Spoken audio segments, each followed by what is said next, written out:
Hello there, I'm James Bays. Many of Tehran's top leaders have been killed, from the Supreme Leader Ali Khamenei to senior security figures assassinated by the US and Israel. President Trump and Prime Minister Netanyahu have framed the killings as victories in their war on Iran, but Iran says its governance structure is built to withstand such blows, and that means the loss of any individual shouldn't cause the downfall of the whole system. But how does this unique leadership structure work? Who's keeping the government running and how? And what's it mean for the ongoing war? We'll put those questions to our guests when they join us in a moment. That's after this report from Imogen Kimber. 3 senior Iranian officials killed in Israeli airstrikes in 1 week.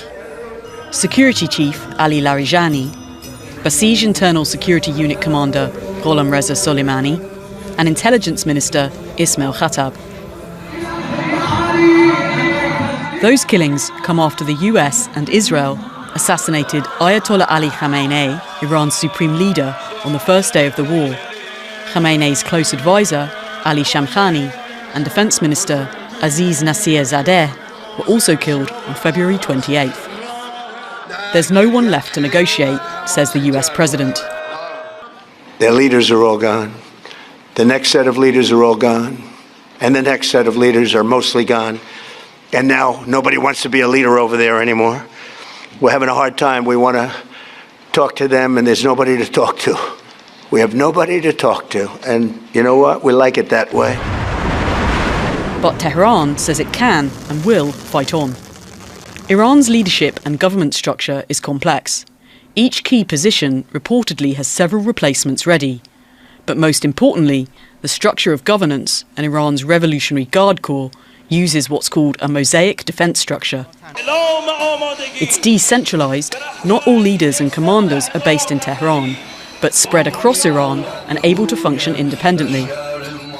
Iranian Foreign Minister Abbas Araghchi says this is why bombing Tehran does not impact the country's ability to fight, and neither do the assassinations.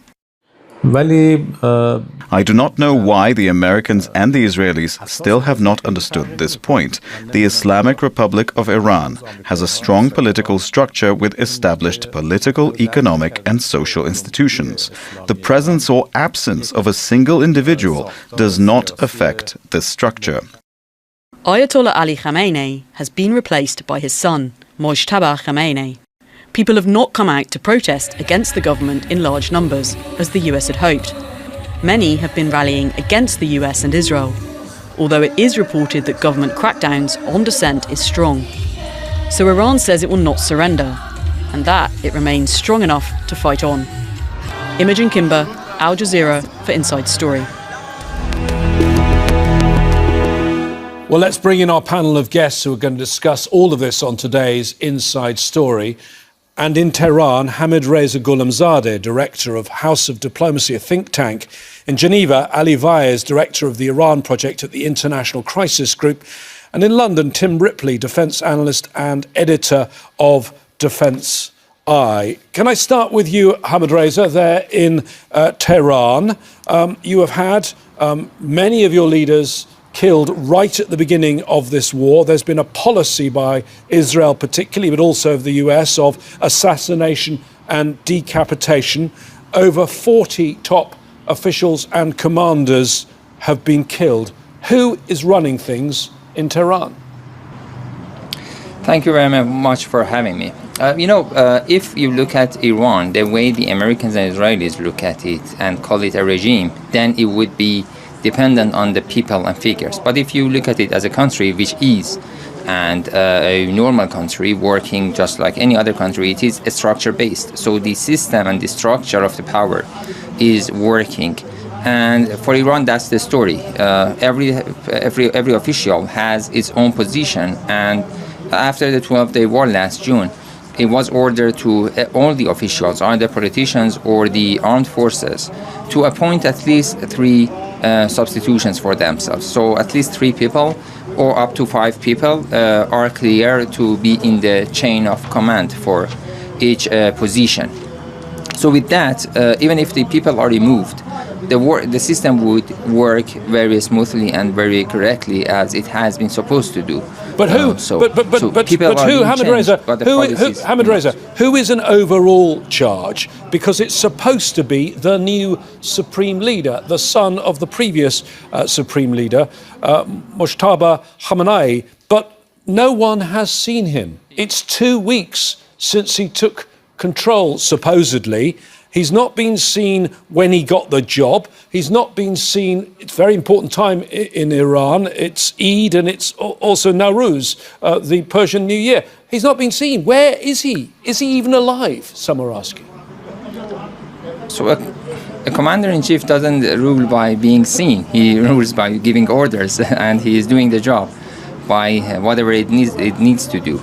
And with the assassination that began with the assassination of the supreme leader, the previous supreme leader, everyone is demanding top officials not to appear in the public in order to prevent any sort of assassination. So we just lost a Minister of Intelligence, Khatib, a spokesperson of the IRGC, Secretary of the Supreme National Security Council, Ali Larijani, and many people have been assassinated in recent days. So in order to prevent that, even the public are publicly demanding the officials not to appear. Even when, for example, for the Eid prayers the other day, people came, actually, some of the officials appeared in the public prayer. Many people actually asked them not to do that. They criticized why they appear in the public. Because people have this understanding that they need to command their jobs and they need to carry out their duties, and it doesn't need to be in the public. So people have understood that, and they don't need to come to the public to be in one way or the other traced by the Americans or Israelis. So that's the way he is right now controlling the government as the top leader. He is in touch with the commanders and with the politicians, and they are doing their job. Everything is working actually here in the country. Let me bring in Ali Vaez. Yes, there is this policy of decentralization, and we'll come into that in more detail in our discussion. But for any country to lose this number of leaders, to lose the supreme leader who'd been in charge for so long, and some might say Ali Larijani, who obviously was not the supreme leader, but a very important security official, in some ways, in terms of the organisation of the country, was perhaps more important. Well, James, this just shows you how resilient the Islamic Republic is. It is a regime that is very entrenched and is also very deeply benched. I think one problem that US and Israel have is that they end up believing their own rhetoric that they're dealing with a foreign terrorist organization here, whereas in fact, this is a state. And it has layers and layers of people who can step in and take over positions. Now, when it gets to the supreme leader, I am of the view that Ayatollah Ali Khamenei, the supreme leader who was assassinated, was the last supreme leader of Iran. His son, even if he is alive, owes everything he has, his position, to the Revolutionary Guards. If this system survives, if the country survives this war, it will be thanks to the Revolutionary Guards, and so they would be at the pinnacle of power, and they are the ones who are calling the shots. Do you think, Ali, it's possible that he's not alive?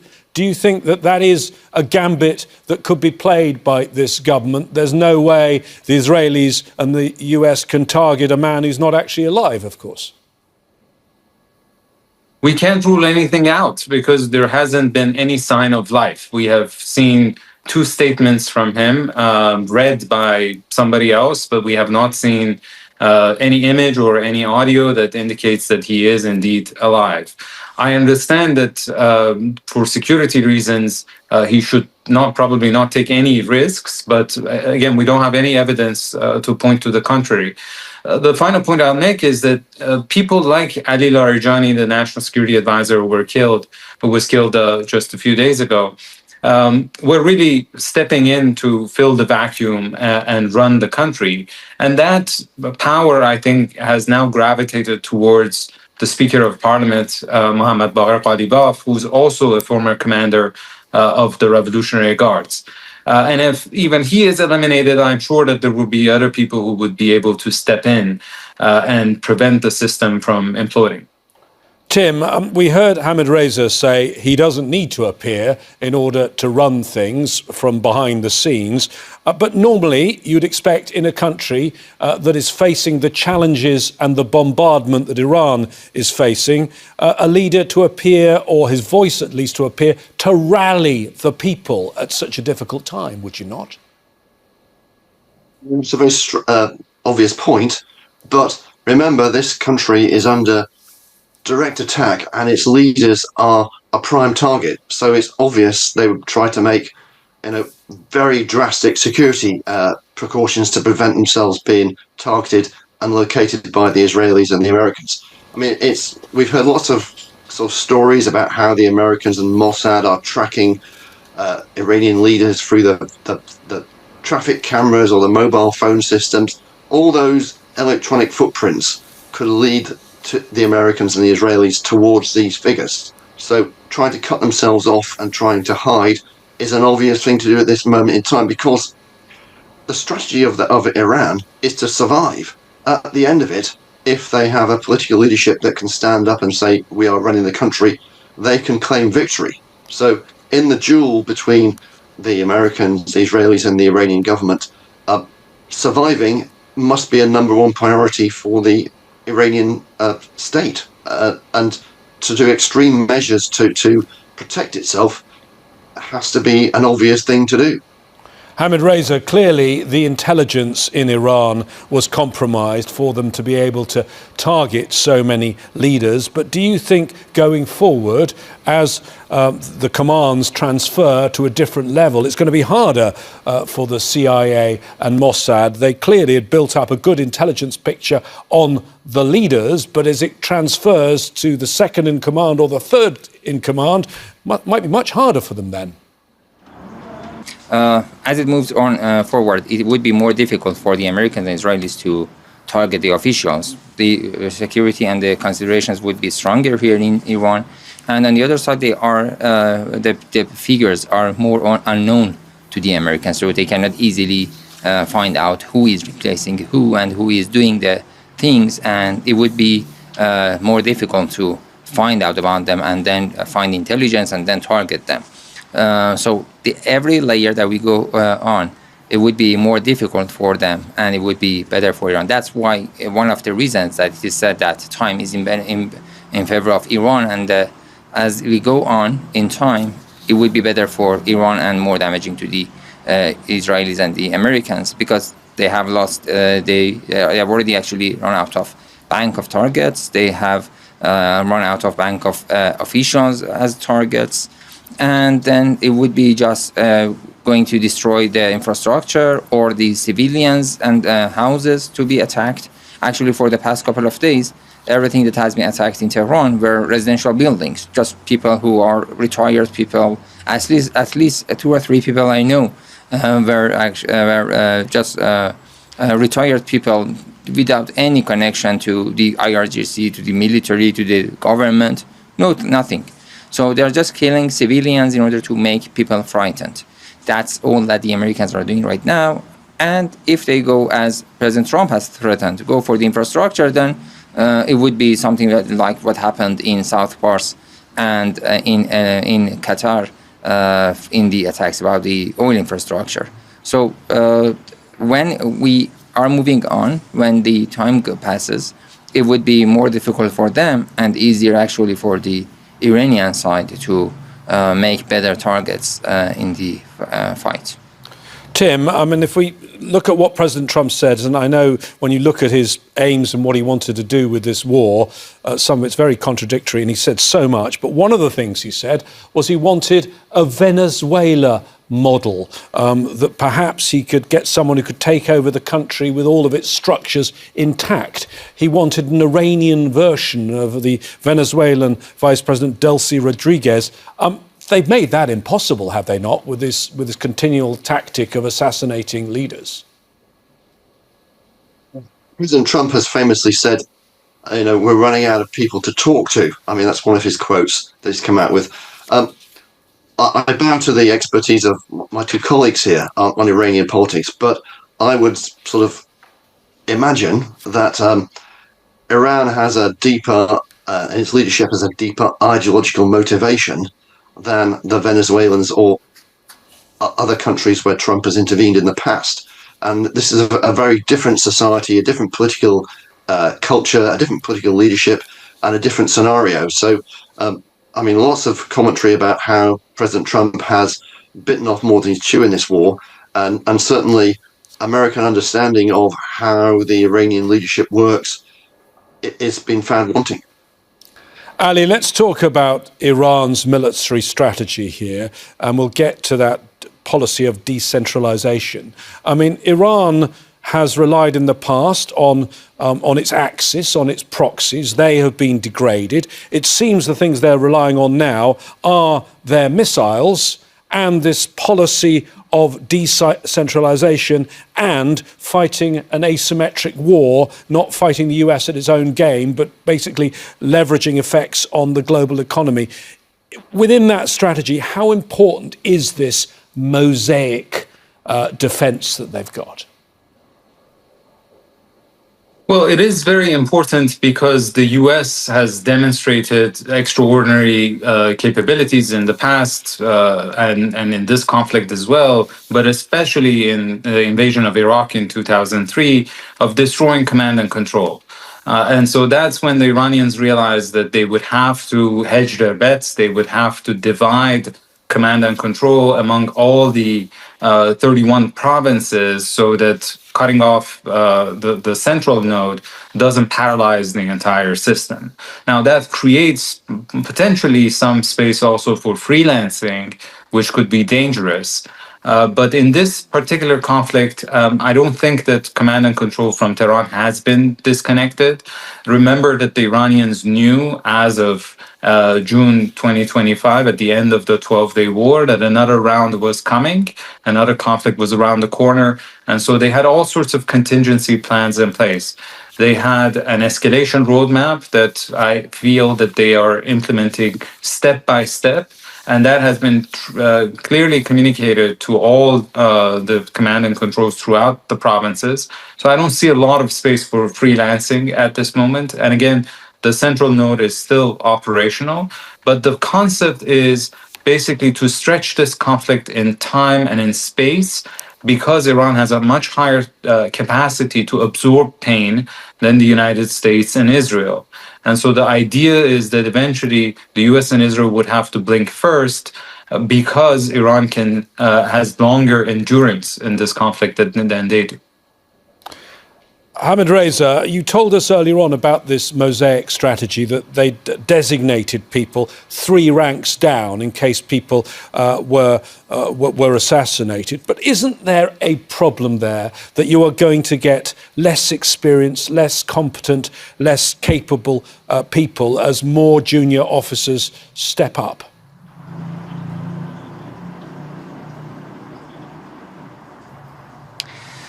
To some extent, you can say that. But there is one point, either you can take it positive or negative. But many of the officials and commanders who have been killed so far have been in power for decades. This means that they have been very experienced, but it means that they have been conservative as well. And many people, many younger generations have been along with them throughout these decades. So they have been trained and they have been informed by what they were doing, and they are familiar with the decisions, and they are younger and actually less conservative compared to those people who are replacing them.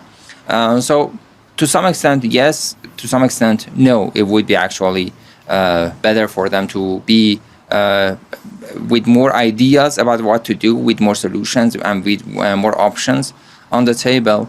And with, we can say, more courage, maybe we can say, or let's say more adventurous thinking in their command. So I don't think, and we are not seeing for the past 3 weeks, that this loss has made Iran weaker compared to the past. And actually, what we are seeing as we are going on, we are seeing stronger and more courageous activities from the armed forces. Ali, you said to us you believe for now there is still some central control, but the plan is, if they have to, delegating everything to 31 different units, full service units that can fight. Isn't there also a problem there for all of us that then there could be knee-jerk reactions, there are no checks built in? You could say escalation is built into such a system. Absolutely, but that's also the point, that the more the US and Israel manage to remove experienced, more pragmatic, on relative terms, leaders, the higher the risk will be that there will be even more conflagration and more disasters around the region. We knew that Ayatollah Khamenei and Ali Larijani and people like them were cautious and to a degree even restrained in the way that they were behaving. In a way, one could say that they had become predictable. Now you have a younger generation, less experienced, more hardline, I would say, who are willing to take bigger risks. And that's also part of the point, that if the US and Israel want to continue this war, they would end up in a situation that is even more unpredictable. That is by design and not by improvisation. Iranians concluded that Trump's madman strategy could only be countered with a madman strategy of Iran's own making. And this is why the more power fragments and the more it is in the hands of inexperienced people, the more Iran is going to act like a madman. Tim, as someone who's covered numerous conflicts around the world and studied them, what are the dangers of this multi-layered security system with overlapping forces? I mean, is there a danger that things get more chaotic, there's no central chain of command, potentially different allegiances? They could turn on each other. This could be a recipe for civil disorder or eventually civil war.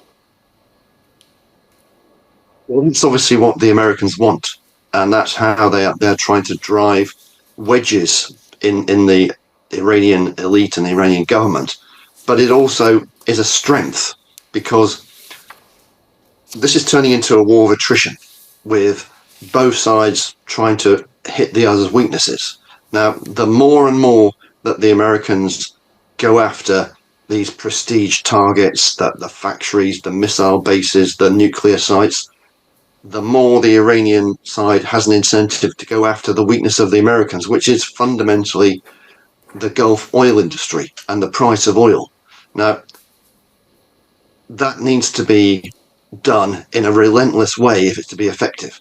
So, we're seeing this for the past week. After the gas field was hit, the Iranians have reacted, which shows that they are understanding what's going on around them, and that there is a chain of command and an intelligence structure that's feeding them information about what to attack and what are the best places to attack. And they're continuing with this strategy of hitting the American weakness. Now, in any war of attrition, it's who blinks first, who suffers the most losses, who can't take the pounding anymore. Now, the Americans and the Israelis they also have an issue of divergence of objectives. The Israelis, as we've talked about before, want to cause as much damage to the Iranian state, the Iranian military, as possible. The Americans obviously don't want that to go as far as undermining the global economy. So, the potential for this thing going out of control are enormous, not just within Iran, but on the US-Israeli side. So the more this thing goes on, the more danger there is. But that is an inherent problem with the conflict, not just the Iranian command and control structure.